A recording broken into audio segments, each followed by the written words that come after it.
अमरीकी शहर न्यूयॉर्क में अमरीकी और बरतानवी फोर्सेस की जानिब से शानदार फजाई परेड का मुजाहरा किया गया। फजा में रंग बिखेरते तैयारों की घन घरत से फजाएं गूंज उठी। न्यूयॉर्क से नदीम मंजूर सुलहरी की रिपोर्ट देखिए।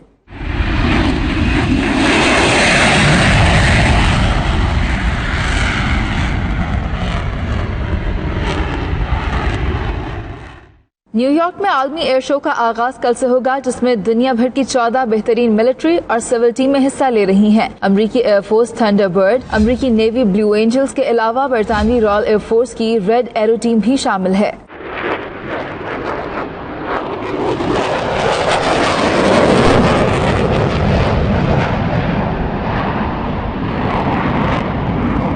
शो के आगाज से कबल दरियाए हडसन के किनारे अमरीकी और बरतानवी टीमों ने मुश्तरका फजाई परेड की, जिसमें 19 लड़ाका तैयारों ने शानदार परफॉर्मेंस पेश की।